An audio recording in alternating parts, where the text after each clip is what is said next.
માનવ હત્યારો ભૈરવ દિવસે દિવસે વધુ બહેકતો ગયો. હવે તે પોતાના ગુરુ બાલનાથની આજ્ઞા પણ માનતો નહીં. બાલનાથે વિચાર્યું કે જો આ હત્યારો હદ વટાવીને ગામોમાં જશે તો નિર્દોષ માનવોનો સંહાર કરશે અને ભયંકર સ્થિતિ ઊભી કરશે. તેથી તેમણે ભૈરવને પોતાની પાસે બોલાવ્યો અને સમજાવવાનો પ્રયત્ન કર્યો, પરંતુ ભૈરવ સમજ્યો નહીં.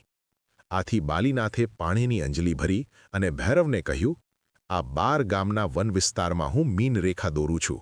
જો તું આ મીનરેખા વટાવશે તો તું સાવ બળહીન થઈ જઈશ. ત્યારે ભૈરવે ગુરુદેવને વિનંતી કરી અને વચન માંગ્યું કે મને તમારા શિષ્ય સિવાય કોઈ મારી ન શકે. ગુરુદેવે તથાસ્તુ કહીને વચન આપ્યું. એક દિવસ સવારે નિત્ય નિયમ મુજબ ગોવાળિયાના છોકરાઓ સાથે રામદેવજી ગૌશાળાની ગાયો ચરાવવા લઈ ગયા. હરિયાળી ભૂમિમાં ગાયો ચરવા લાગી અને છોકરાઓ ભેરુબંધ બનાવી ગીડી દડાની રમત રમવા લાગ્યા. સંધ્યાકાળ નજીક આવ્યો ત્યારે રામદેવ પીરે દડાને જોરથી ફટકાર્યો. દડો એટલો દૂર ગયો કે ભૈરવની જમીન ભેદીને બાલીનાથ પાસે જઈ પડ્યો. બાલીનાથ ચમકી ઉઠ્યા અને બોલ્યા, અરે, આ દડો અહીં ક્યાંથી અને કોણે ફેંક્યો? ત્યારે રામદેવજીએ ગોવાળોને કહ્યું, તમે ગૌધન લઈને ગામમાં જાઓ, હું દડો લઈને હમણાં જ પાછો આવું છું.